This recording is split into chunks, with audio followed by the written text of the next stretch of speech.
Yo, what's going on, guys? The Kitty G on EGTV, and I'm back again with another video. And today I got you guys a big video. And Fabrizio Romano, guys, has given us a big update on something Arsenal related, a big story that was circulating in every single corner of football Twitter, football news. Every major journalist was speaking about this last January. In the summer, he was already at Juventus. No one cared. But now he is finally spilling the tea, giving us the truth behind what's really going on with Arsenal's forever going pursuit of Vlahovic. And we are finally going to be given closure on this situation. Also, we are going to get an update on William Saliba, and there's some injury updates that we're going to have to get into. Smash that like button, hit that subscribe button. And it's been a while. I haven't been doing these videos consistently, but I'm going to get back on them as I should be, giving you guys the latest Arsenal news on a daily basis. So smash that like button, hit that subscribe button, and let's go, people.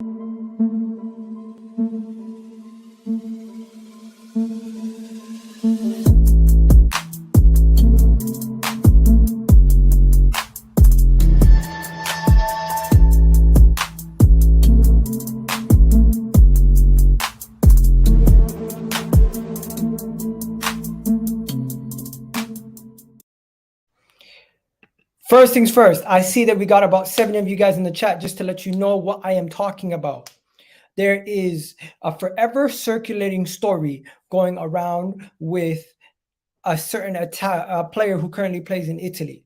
This is a guy who, over the 3 seasons ago, scored 21 goals for the first time, then scored 17 goals before he made his transfer last January to Juventus.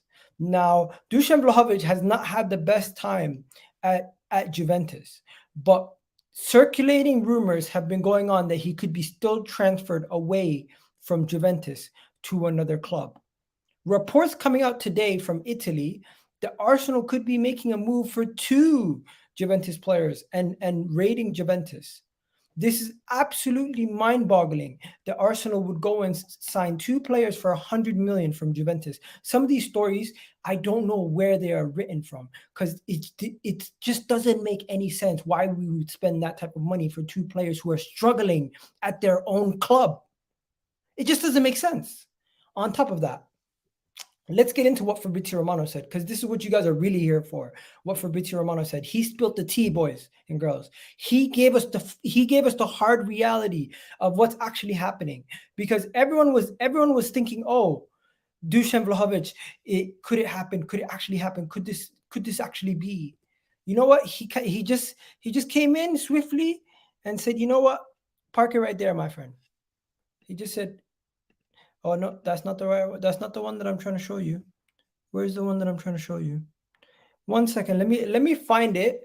And while I'm finding it, hopefully you guys are well. Do me a favor, hit that like button, hit that subscribe button. Let me know in the comment section how you guys are feeling. But do you believe there's any truth to Dusan Vlahovic being interested in Dusan Vlahovic again? Do you guys believe that there's any truth to this? Let me know in the comment section what you guys believe, because I have not heard such ludicrousy in a while, in my opinion. There's 27 of you guys in the chat right now. Do me a favor, hit that like button, hit that subscribe button if you haven't already done so. But yeah, we got a lot to talk about, people. How is this Dusan Vlahovic stuff even going around? Like, I get it.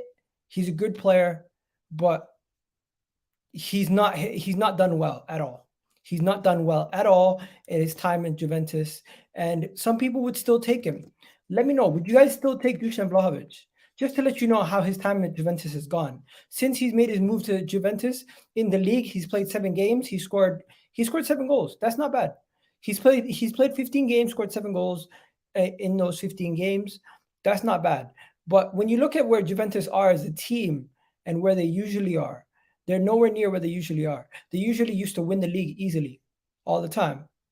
This season, 6 games, 4 goals. Not bad. He's actually not doing as bad as people make it out to seem like he's doing. But Juventus as a whole, as a club, have been horrific. Juventus this season have 2 wins to their name, 4 draws, and are currently sitting 8th in Serie A. They're a shell of themselves. They're a joke of a club. And for For them to think that we would buy their players for 100+ million, they must be joking, bro. They must be joking. But yeah, we got 31 people in the chat right now. Do me a favor, hit that like button, hit that subscribe button. We got some of you guys, people talking about Ramsdale getting relegated. Bro, that's because Gareth Southgate's a fraud. And we're going to talk about Southgate tonight on Vibes from the Six. We're going to talk about Southgate on Vibes from the Six tonight. We're going to talk about him on tonight's episode of Vibes from the Six. We got to talk about that clown on Vibes from the Six tonight. We're going to talk about him. Don't worry. Tonight's episode of Vibes from the Six is going to be a free-for-all. We're going to talk about international break. We're going to talk about Premier League. We're going to talk about Brazil. We're going to talk about World Cup. We're going to talk about the World Cup song. It's an absolute mess. But this episode right now is strictly Arsenal. Big up Steve, man. Big up Steve. What do you think the main reason for Arsenal's good start? One, we had a full preseason and we worked hard together. But yeah, I found the quote. Do you guys want me to give you guys the quote? Let me screenshot it and I'll put it on the screen after I screenshot it. How about that? That's probably a better way to do it. I'll screenshot it and I'll put it on the screen for you guys. Okay, so let me screenshot it and I'll put it on the screen for you guys right there. Boom. Okay. So here we go. Here we go. There we go. There we go. Boom, boom. So this is what Fabrizio Romano was spilling the tea on. This is what Fabrizio Romano was spilling the tea on. His whole thing was, yo, on Vlahovic to Arsenal, the rumor, at the moment, there's absolutely nothing between Dusan Vlahovic and Arsenal. He can't predict the future, but there's nothing, not even direct contact. What? So there's no direct contact. That's what Fabrizio Romano is saying. There is no direct contact. Fabrizio Romano is saying all of this stuff is mumbo jumbo, fabrications, a little bit over the top. So where is it coming from? Where is it coming from? It must be coming from somewhere. It must be coming from somewhere because people aren't making this shit up. Where are these rumors coming from? Where do they constantly get these articles and rumors and story after story after story that we are after Dusan Vlahovic? Like it just keeps coming up. It keeps coming up. And not only am I seeing Dusan Vlahovic, but I'm seeing 100 million. I'm seeing 100 million. I'm seeing 2 players. Look at this. Look at this. I'm seeing apparently look at this. Look at this. This is a joke.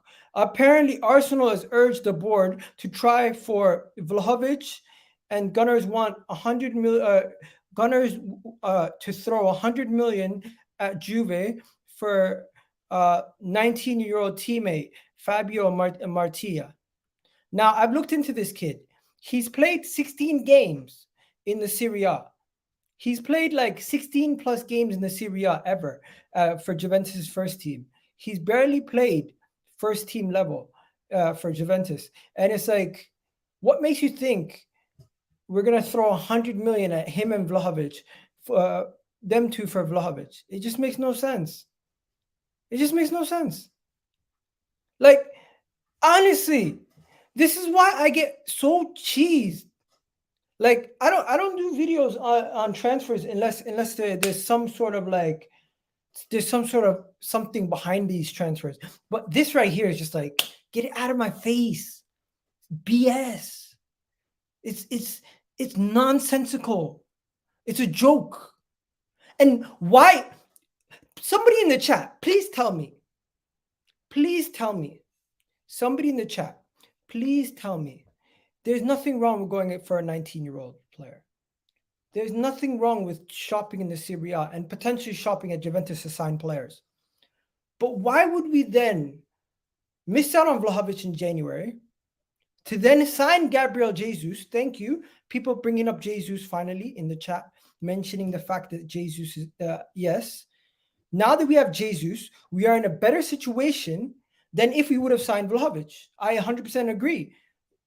Wait, Vlahovic is clear of Jesus. What? What are you talking about, bro?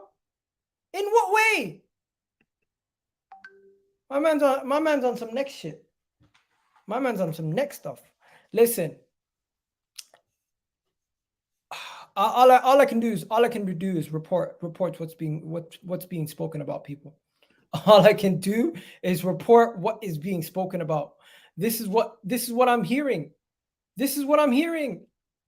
This is what they're bringing to my face, and I'm saying to them, no, I don't want to see this. There might be a level of truth to it. There might be even an inkling of truth to it, but I just don't believe it. I just don't believe you. You guys heard that Drake song? I just don't believe. I think it was a Drake song. I don't know. I think it was a Drake song. But yeah, big up to everyone in the chat right now. There's a lot of other news also that I need to get through. It's just that's not it. That's not it. That's not it. Also, in other news, we're gonna get into Thomas Partey injury stuff. We're gonna get into all of that stuff, right? But big up Bukayo Saka. I just want to say big up Bukayo Saka for 1 second, and shout out to everyone in the chat during the international break, still supporting the thing. Big up to you, big up to you, Big Z, Big GZ in the house. I don't know why I said Big Z. We got 35 people in the chat right now. Shout out to all 35 of you guys in the chat. Smash that like button right now. Big typed. We need. Yep. We definitely need that. You know what, guys? It's gonna be a season where we are not going to sign much, or we're lucky if we sign one player in the January window. Don't expect Arsenal to spend a lot of money in January. We've seen what happened last year. Temper expectations for the transfer window coming up. Realistically, do you expect us to sign a player this transfer window coming up? Real talk. Let's keep it real right now, people. I want you guys to be honest. Do you honestly believe Arsenal are going to sign a player this January? Keep it real with me. I don't think we will. I don't think we will. We need at least two, bro. We're not going to sign two players. Do you think Arsenal's going to sign two players in the January transfer window when we just signed like 6? Come on. Come on. We want 2 or everyone out. Bro, you know what they're going to do? You know what they're going to do? They're not going to do that. They're not going to do that. If they sign 2 players in the January transfer window, we're challenging. Bro, you know how LV said he would break up the whole table? And bro, if we sign 2 players of quality, and we are still in the position we're currently in, where we're very close to Man City and we're top of the league, and there's not too much difference between us and who's at the top at the table, bro, there's going to get to a point where this season is no longer going to be about top 4, because top 4 might be already secured a lot earlier than we expected. This season we might have jumped a step, 2 steps ahead. It's crazy to think the continuity and consistency we've seen from the team, the way that we're performing, the way that we're moving, the energy that we have. People saying it's the Brazilian Revolution. Danilo, you know what? We've been linked to Danilo in January. We've been linked to him. Let me see what I can find on him, because I haven't seen much on Danilo. Danilo from Palmeiras, right? Danilo. Yo, you know what I did see though? Oh, you know what I did see? Why are you pissing me off? These guys are pissing me off. I woke up this morning. I seen a thing that we could have signed Valverde. Valverde from Real Madrid. Like, the guy's world class now. Valverde, if you guys don't know Valverde from Real Madrid, at this moment in time, he's one of the most on-form midfielders in the world. After Pedri, Granit Xhaka, friggin' Kevin De Bruyne. I know I'm cheeky for putting Granit Xhaka in there, but you get the point. Basically, think of any Kimmich, Modric, any of those guys you can name. Valverde right now is up there with them based on his performances at this moment in time. And this is what I seen this morning. And I swear to God, I'm like, why do they write these articles? It just irritates me. because it just reminds me of the fact that we have like a combined 11 of players that we missed out on year in, year out, that could have come into our team and could have been amazing. Look at this. Arsenal brought the player to London, 6 days, trained with Arsenal, reached a verbal agreement, completed the deal, but Arsenal preferred to wait until the South American under-17 championships. Like, we could have had Valverde. This is a guy, by the way, just to let you guys know how good Valverde is. This is a guy who can play as a defender, who can play as a deep line midfielder, who can play as an attacking midfielder, who can play as an out-and-out winger, and can perform all of those areas perfectly fine and at an astute level. And we could have got this guy at the age of 17. 17, we could have got him. We could have got him at 17. You gotta be kidding me, bro. You gotta be kidding me. Like, our scouting department know what they're doing, but they just keep dropping the ball. How do you? I'm not even outraged. I just find this funny. I just find this funny. Do you guys not find this hilarious? Like, we constantly messed it up. Somehow, we just somehow find a way to mess something up. It's just humorous to me at this point. It's just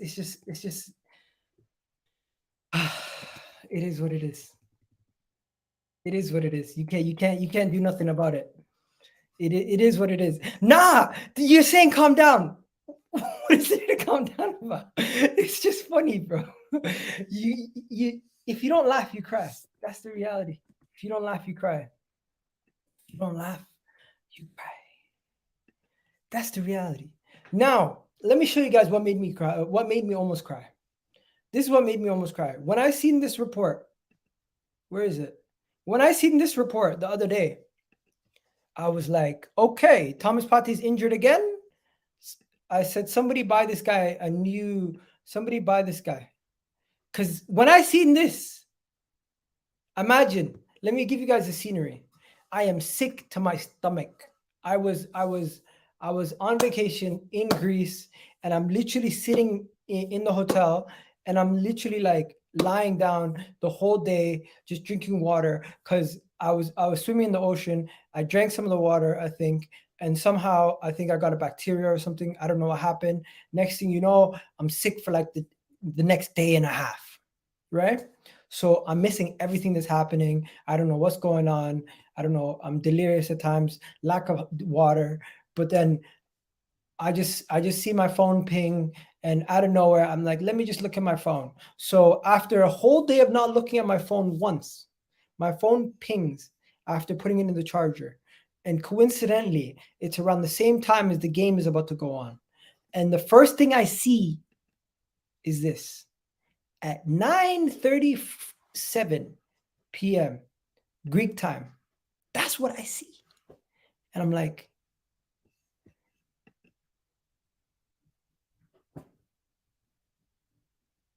I don't know, man. I don't know what to say to you. I'm not here to make you angry, man. I'm not here to piss you off. I'm here to just relax and to tell you my feelings.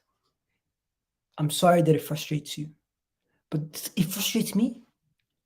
It frustrates me. Hence why I made the channel, because there's things that frustrate me that I want to tell people about, but I'm not going to talk to my wife about this. She's going to kick me out if I constantly talk about Arsenal to her.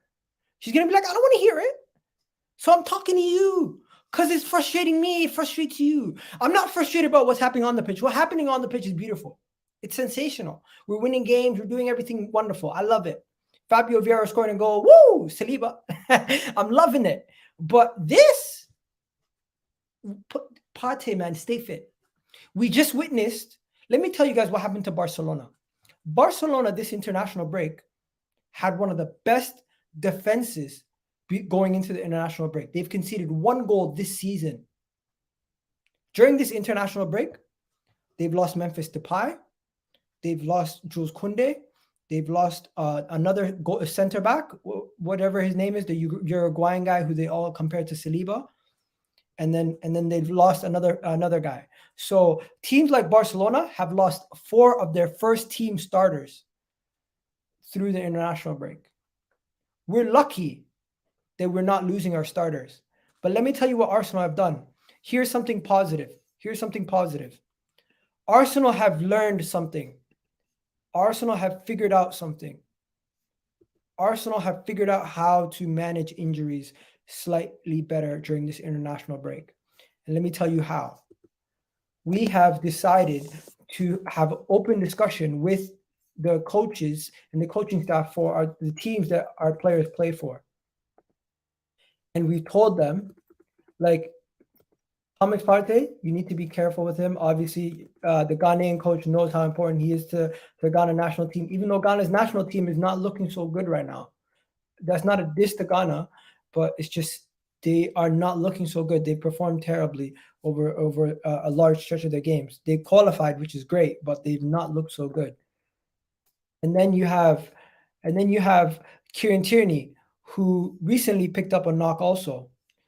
The coaches for Scotland are taking care of Kieran Tierney.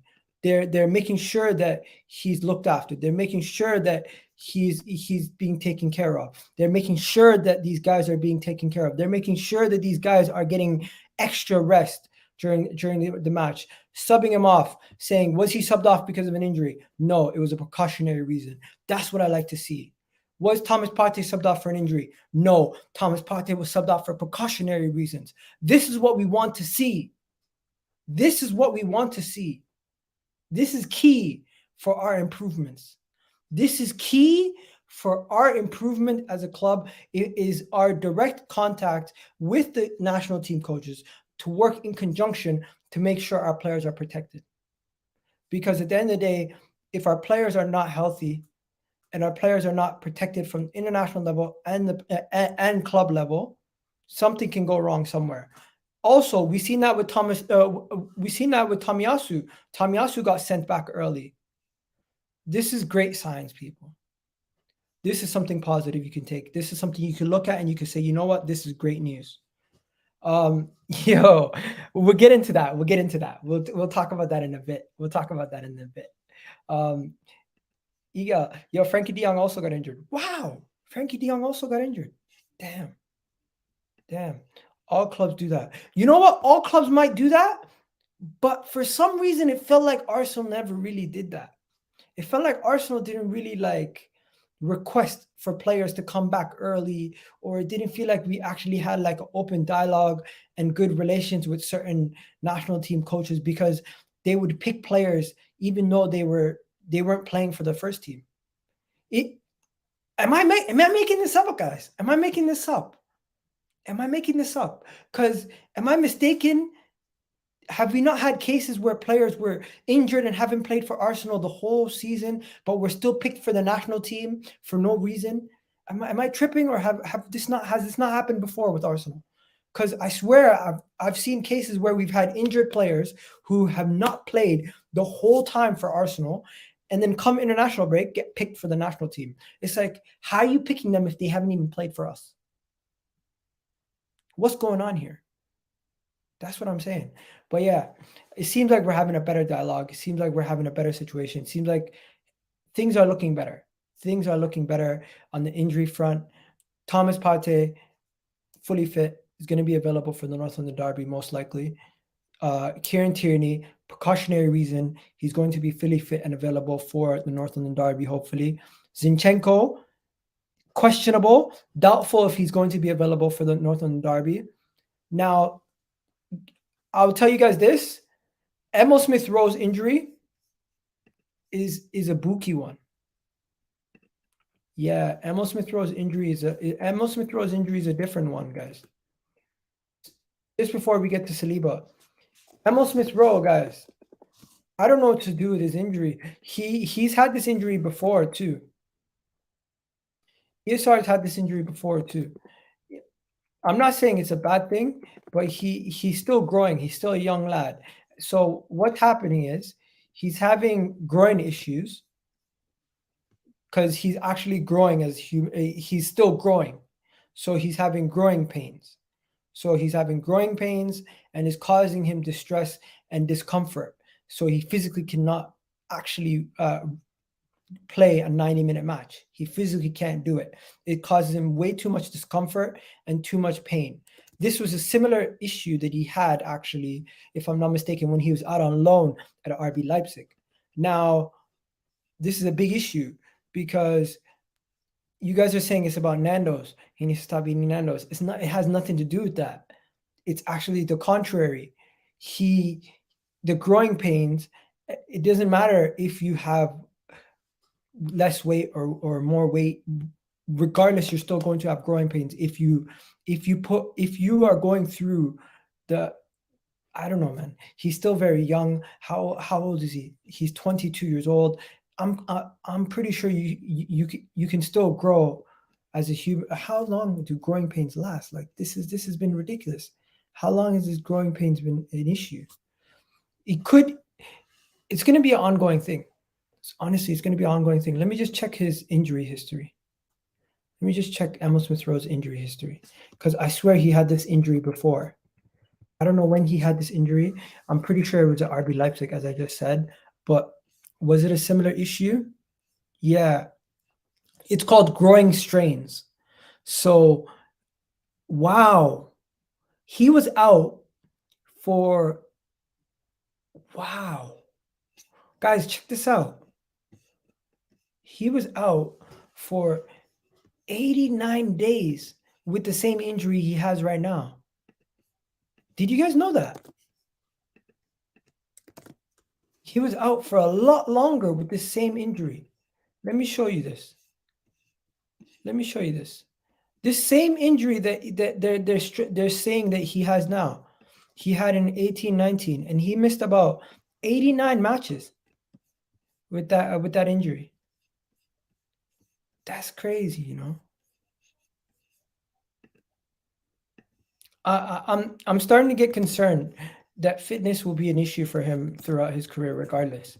Because yes, he was available a lot since he came in from that January stretch, but there was moments where he would pick up knocks here and there. That's normal. But if he's going to have stretches, hopefully once he's fully stopped growing and he matures into his adult body, he won't have these little niggling injuries from growing pains and everything else anymore, and then he'll be fine. But that is concerning, to think that he was out for that long the last time. That is very concerning. Gerrard had the same Gerrard had the same thing until 25. Really? I didn't know that. Thanks for the super chat, bro. Really do appreciate it, letting me know about that. I did not know Gerrard had the same thing until 25. That's crazy. One touch in the house. Big up my guy, One Touch. Yo, tonight is going to be a big episode of Vibes from the Six. I'm going to get all the men on. We're going to have a big panel. We're going to just talk. We're just going to talk about everything. We're going to talk about the friggin' we're going to have to talk about that Sidemen game. That was amazing. We're going to have to talk about Southgate, the fraud. We're going to have to talk about everything. Everything's going to be talking about. International break, very boring. But you know what? You guys are the real ones. Shout out to 57 people in the chat right now. Keep hitting that like button. Sounds ridiculous. What sounds ridiculous? How do I keep missing things? Where do I miss these? Where do I miss these things? That's sus. What is going on? What is going on? Big up everyone in the chat. What the hell is going on in the chat? You got, how are you? One important point, reach Hector October, no injuries, the squad, the difference. You know what? Do we actually have good squad depth? Think about it. Do we actually have decent squad depth? When you actually think about it, do we actually have decent squad depth in our team? Let me know what you guys think, because the squad depth keeps being spoken about. Arsenal squad depth keeps being spoken about to me every single day. Every single day, people keep talking about Arsenal squad depth to me. Every single day, people keep saying if somebody gets injured, if something happens, if this or that happens. You know something? If you eat healthy, you drink a lot of water, and you do everything right, you can still get into a car accident and something could happen to you bad also. So obviously you need to still prepare for the best case scenario, but the worst thing can still always happen. That's just life. I get it. But why are we always prepared? Why are we always saying the worst is going to happen? The worst is going to happen.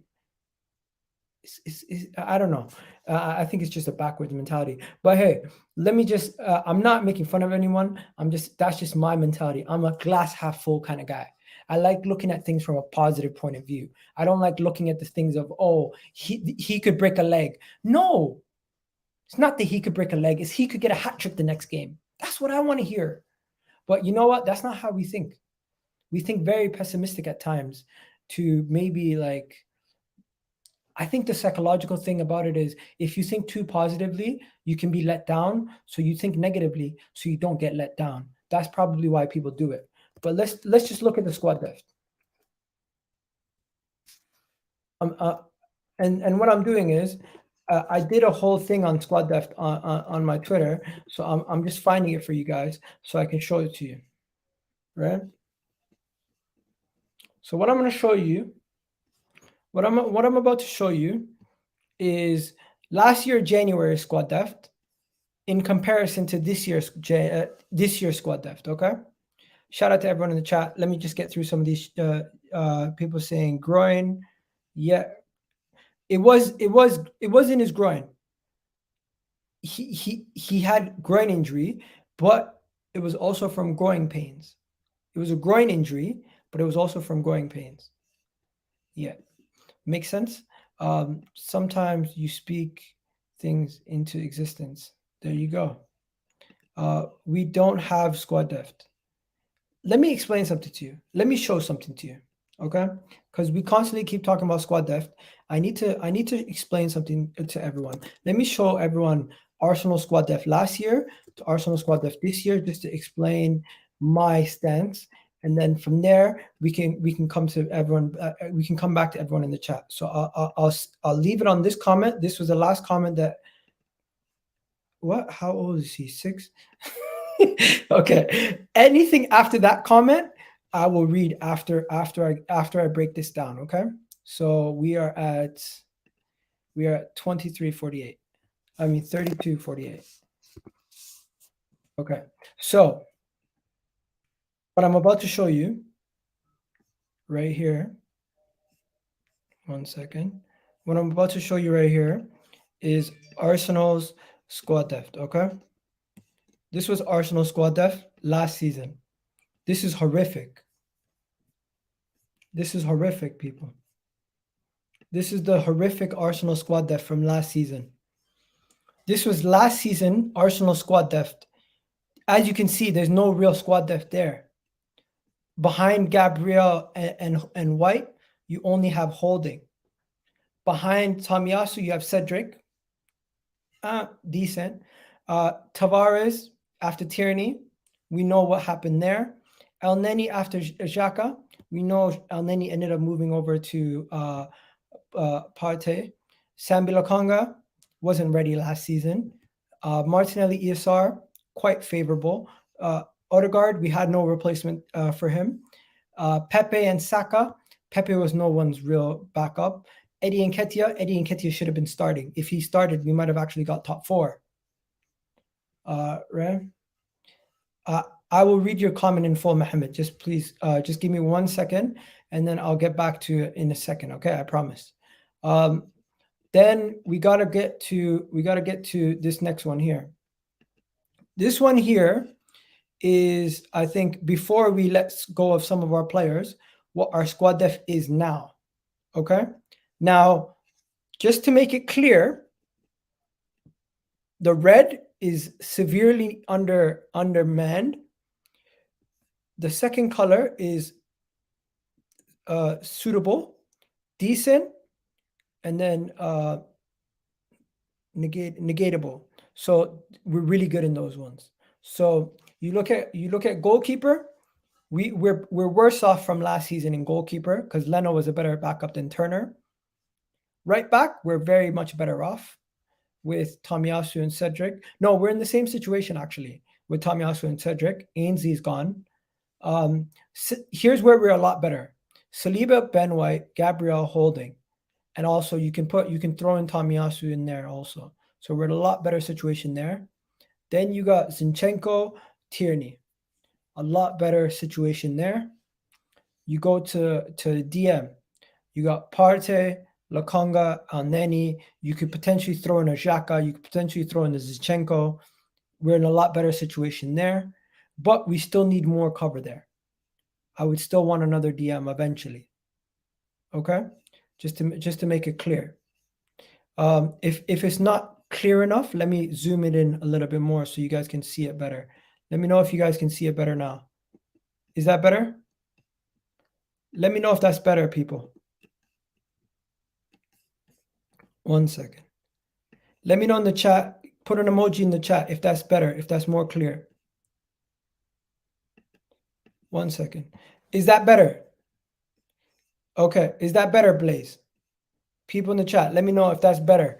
1 second. We got a super chat from the guy all the way. Guna Down Under. Shout out to Guna Down Under, one of the real ones in the chat. I always see him in the Football Terrace chat also. He's saying, big up, Iga. We definitely need to bolster the attack options in January. Gakpo would be perfect.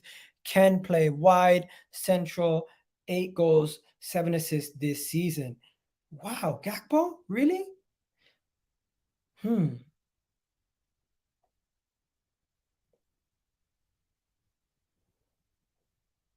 You know what? I'm not against Gakpo. I like Gakpo. I was actually rooting for him, but I think the club has moved away from him. That's what I think. I genuinely think the club have moved away from Gakpo as an option. I think the club is no longer looking at Gakpo as a player that we want to buy, and I think they're looking at other options. That's what I really believe. So yeah, let me just finish this point. But yeah, I really do appreciate the super chat going down under. And yeah, man, why don't you message me on Twitter, man? Try to get you on the channel, try to get you more involved. I always see you in the chat. I always see you throwing super chats. Really do appreciate it. And show some love and support to my guy's chat, my guy's channel, man. Guna Down Under, man. Big up to him, man. Big up to Guna Down Under. Yeah, hopefully this is a lot better and you guys can see it a lot more clear now. So yeah, so my let me get back to explaining my point though. So my point was, as you can see, I've gone through everything and I've spoken about the DM. Now we look at Xhaka and we look at Odegaard's position.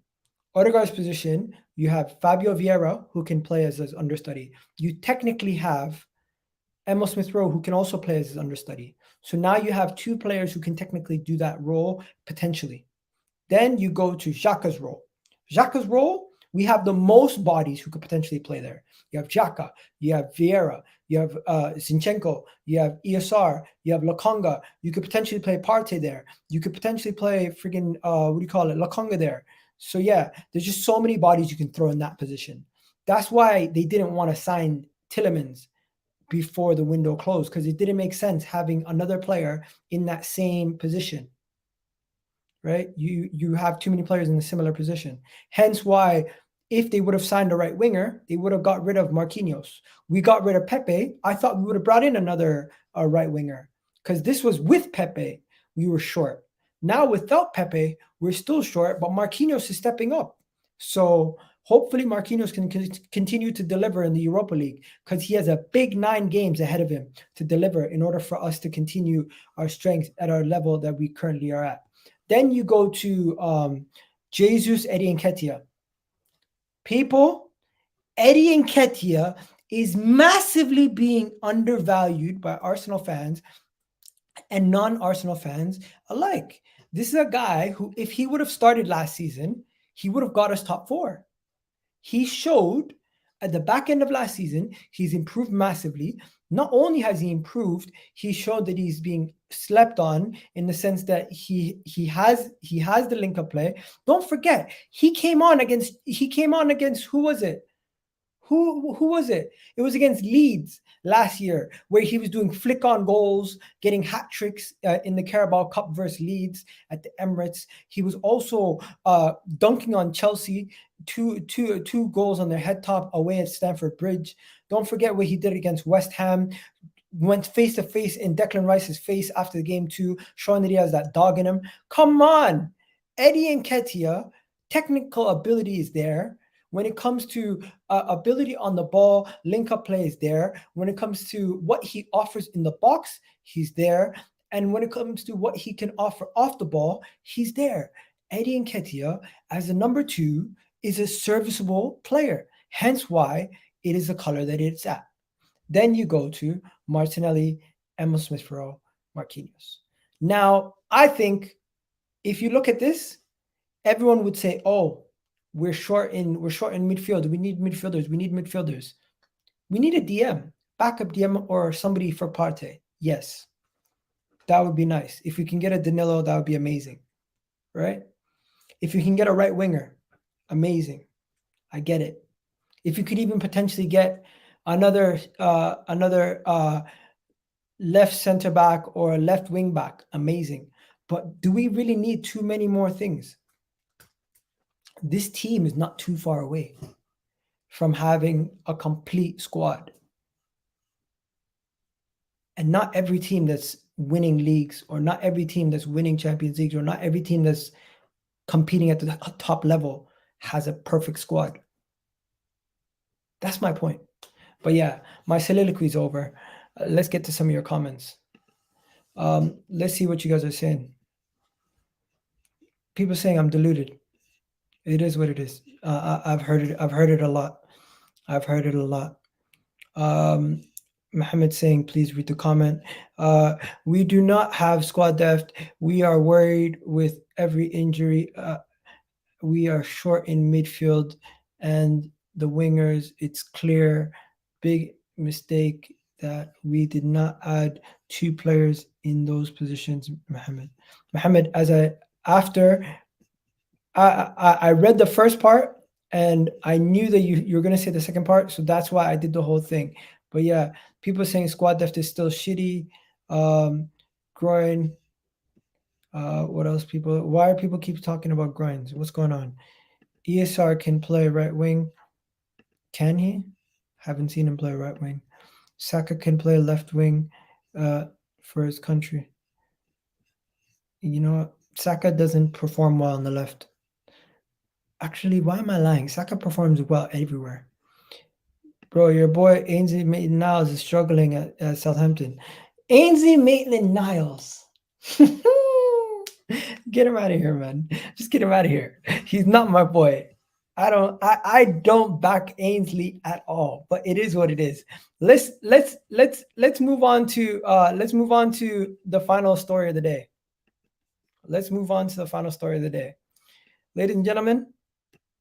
Ladies and gentlemen, we got him. Ladies and gentlemen, we got him. We could have got him, actually.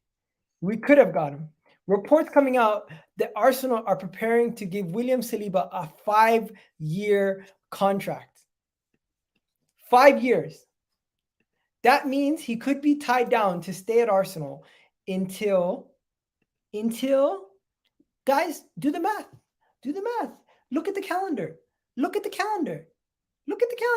year it is. Look at it. Just look at the calendar. Look at what year it is. I'm trying to get the calendar for you guys. Why is this not working? Look, it's 2022. It's 2022. So you add 5 years to it, it could be 2027. We could have Saliba for this World Cup, the next World Cup, the next 2 Euros, and he'll still be an Arsenal player. This guy doesn't need that long to be the world's best. If we have Saliba for the next 5 years, guaranteed, this guy is going to go down as a legend if he continues to perform at this level. Because this guy, right now, he is... Let me just give you guys a crazy stat. He currently has more goals. He's a center back and currently has more goals Then both. Am I tripping? Does he have more goals than Kai Havertz? I don't think so. I don't think so. No, it surely can't. Surely can't. How many players? How many players, attacking players, does he have more goals than? Does he have more goals than Mo Salah right now? Surely he can't. No. That's not true. That's not true. Mo Salah has way more than those goals. No, that's not true. That's not true. No, surely not. The highest scoring defender in FPL? What? William Saliba, 4.5? They thought he was going to get sold. They thought he wasn't good enough. They told us he wasn't good enough. They told us there was a reason why we loaned him out. They told us if you loan out a player, it's because you don't think they're good enough for your team. They thought people thought Arteta hated him. When are people going to apologize for slandering Arteta? For giving? When are people going to? I want apologies. I want apologies from every single person who said Saliba is not going to play for Arsenal ever. He's going to be sold. Arteta doesn't like him. This guy, he's going to waste him like he did Guendouzi. I want apology letters written. I want them now. Actually, I want them yesterday. Because what's happening? We're witnessing I can't even say it. I just say it. The best young center back in world football at this moment in time is William Saliba. There is no question about it. If you have another name, bring them to the table. I will debunk you. Genuinely. I don't think there's another person who can debunk what Saliba's done in his short career already to say that he physically is better than him, technically is better than him, aerially is better than him, on the ball is better than him, off the ball is better than him. When it comes to positional play, defensively is better than him. He is the full package. Hey, I don't watch enough Barcelona, so I don't know enough about this guy, but people keep telling me the Argentinian's good. Let's see. Let's see how good he is. Fofana, Saliba, or Fofana and Koulibaly? I would rather have Saliba over both those guys. Let's be real. Listen, I'll tell you this right now. It is what it is. This is not going to be a thing where I just talk about Saliba all day, right? But if you can get it, it is vital that Saliba signs that contract. It is vital because Real Madrid, Barcelona, Bayern Munich, Manchester City, dare I even say it, all the other clubs within the Premier League are going to be knocking on his door if we let this guy run down his contract any further. I don't have any inside information on Saliba. I wish I did. I wish I had some information that would calm me down because I am so calm about the Bukayo Saka stuff because I've heard from inside sources that it's already getting sorted. But the Saliba stuff, it needs to happen. It needs to progress. And when I'm hearing stuff like today that it has progressed, it makes me a little bit more calm. It makes me a little bit more calm. And when I hear 5-year deals, 5 years, I'm like, yo, 5-year deals for Saliba, that's what I like. That's what I want to hear. That's what I want the club to do. Tie their best players down to long-term contracts. So when Real Madrid and these guys try to come knocking, they can't try to just take the player. Because listen, Real Madrid fans are already saying that he's going to be a Real Madrid player in a couple of years. Let's be honest. Everyone in world football can see how good he is. Right? Yeah. People are saying it will be so poetic when he leaves Arsenal. I'm so sorry, but to anybody who's watching this who supports another club, do you not realize that this is not the old Arsenal? 1 second. Let me just timestamp this because I think people need to. I think people don't grasp. People don't grasp what I'm about to say and the magnitude of what I'm about to say, because they this needs to be timestamped because this is an important. This is important, and I need to get it out properly, and I need to make sure that you guys know what I'm saying. So I'm gonna say it again. I need you guys to listen. Listen clearly to what I'm about to say. Okay? And I'm talking to the Chelsea fan who's watching this, the Manchester United fan who's watching this, the rival fan who's watching this, thinking they're gonna get some entertainment or anything else. You're no longer gonna be getting entertainment from us. Because your form of entertainment is to see us losing, to see us struggling versus bottom half teams, to see us playing terrible football and causing ourselves problems defensively, to seeing us constantly being a thorn in our own side. I watched Arsenal that 2020-21 season concede goal after goal at a cost of our own defenders, at a cost of our own midfielders losing the ball and doing stupidness. That doesn't happen anymore. I seen our own midfield consistently trying to play it out the back, but losing the ball so early. What's up, George? Leicester fans also. But this is not the same old Arsenal. This is not the same old Arsenal with that soft underbelly that gets run over in the midfield, that gets absolutely bullied by defenders in the box when we're in the attack, that gets taken by as a joke by opponents on a regular basis, and it's not because of 7 games. You're making it seem like this is about 7 games. This hasn't been about 7 games. This started way before this season. It's just this season you are starting to see it click more into gear when you have more and more quality players around it. A lot of Arsenal fans who back the manager or back the team already seen the okay. Let me give you an example.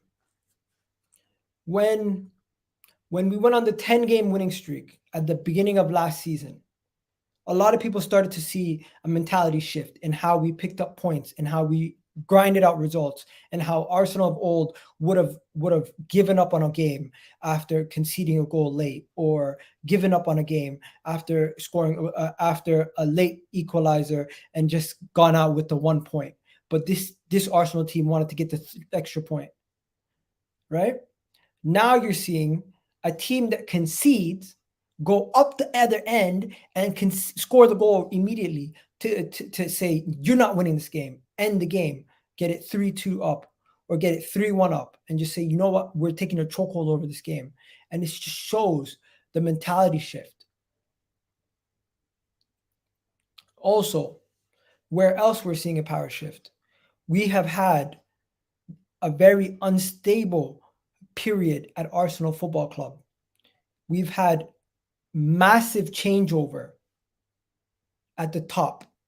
We've had Arsene Wenger leave, Ivan Gazidov leave, Sven Mislintat leave. We had Raul leave, right? That's what 1, 2, 3, 4, 5 people. Plus, you had the head of scouts leave. You had the whole scouting department get sacked. They changed the whole back room, everything that was in charge of the club, the operations of scouting, identifying, giving contracts, everything was sacked or shifted out or resigned or moved on. And we've brought in new people. On top of that, Josh Kroenke has actually started paying money and putting and investing his money heavily in the club. That's another thing that is to the benefit of Arsenal Football Club, right? why this is important. At the same time we're seeing this, we're witnessing Chelsea go through a regime change. It could give us an advantage there since we're already ahead of them and we're a little bit more stable than them. We're seeing Manchester United get in a new manager, gives us an advantage since we're already ahead of them, right? Also, I'm gonna get to your super chat in a second, my friend. It also we see a lot of these people, but the main thing I'm saying is all these things happening work together. So Mikel Arteta, to all the regime changes, everything else, to all the players, getting a quality team, having a spine of players that work, it's not a coincidence. And everyone keeps saying, relax, it's 7 games, relax, it's 7 games. What are you going to say after we beat Liverpool and Tottenham? You're going to say, relax, it's 9 games? That's all I got to say. Anyways. Followed by your advice, man. I've hit you up on Twitter. Hope you're here. Let's do this. Yes, you're right. In fact, people keep following you, following us dudes. The same old Arsenal segment. Be a huge mistake. Should be fear. Yeah, definitely. Definitely should be fear. It's just 7 games. Why rival fans always say you need to relax. Just worry about your team. It's not Arsenal. If I don't like to see Arsenal fans positive, just ignore us. Yeah, that's true, man. They need to just ignore us. You ain't beating Liverpool. When was the last time you beat Liverpool, Eagle? We beat you Arteta's first season, 2-1 at the Emirates. And also, we beat you in the Community Shield. Yeah, that Community Shield where Darwin Núñez took off his top when you guys beat Man City. Yeah. You know what? I don't even like beef in Liverpool. I don't beef Liverpool. I don't need to. There's no need. There's no beef between me and Liverpool. I really have no ill heart towards Liverpool personally, because growing up, I really had no friends that were Liverpool fans. I had one friend who's a Liverpool fan, and he told me he was a Liverpool fan like a couple of years ago. So I really have. 2012, I found out that one of my close friends was a Liverpool fan named Afrah. And then another one of my friends, Abdisalan, he's a Liverpool fan. He told me he's a Liverpool fan. What was it? He started supporting Liverpool when he went to the States. He started watching football a lot more recently. He liked Mo Salah. He's seen Mane. He's seen these guys doing well. And then he jumped on the bandwagon. And coincidentally, he got to see them win the league and the Champions League. But he wasn't there for all the tough times. But he's a recent fan. So it's like those are the only people I know that support Liverpool that are like friends from before I moved to the UK. So it's like I never really had any ill will towards Liverpool. But for me, it was always Chelsea. It was always Man United, the two fan bases that were the thorns in my side. Because I have friends like James, Park, always people always making jokes 24/7 in school, making jokes, trying to make jokes. But it is what it is. Chelsea especially, because the whole school was Chelsea fans. Everyone was Chelsea fans. Everyone. Literally, my whole class was Chelsea fans. Almost. Like some of them didn't even know football. What team do you pick? Oh, Chelsea. What do you mean? Do you know one player? Yeah. Who? Shevchenko. He retired. So I'm like, what are you talking about? I'm like, how do you know Shevchenko? Oh, because he's Ukrainian. Oh, you're Ukrainian? Yeah. And then I ask another person, who's your favorite player? They're like, from Chelsea? Drogba. He's retired. Can you name a player from Chelsea now? They're like, this was like what? When was this? This was, imagine asking somebody, no, just allow it. Just allow it. I'm not even gonna dig people out. But yeah. Just a bunch of Miami Heat fans and Chelsea fans. That's what it was. Anyways, It is what it is, man. It is what it is. I'm not trying to dig out anybody who's a Miami Heat fan and Chelsea fan because they're but it is what it is. Anyways, you guys know what it is, man. Have yourselves a wonderful day. Hopefully you guys enjoyed my video. Hopefully you guys enjoyed this video. I think I'm gonna do more of these, man. I miss doing the heart to heart ones. I think it's a lot better. And yeah, I need to get back on to doing the one-on-one Arsenal videos, man, because I haven't done too many of these. But yeah, this was an emotional video. It's been a while. And yeah, I'm gonna be back later tonight. So make sure you guys don't miss our stream tonight at 10. Right? And you guys have yourselves a wonderful day. This video has gotten past 62 likes. Really do appreciate all the likes on the video. You guys have been great. And have yourselves a wonderful, wonderful day. I'll catch you guys on the flip side, people. Peace. Where's everyone in the chat? Yeah, man, we know.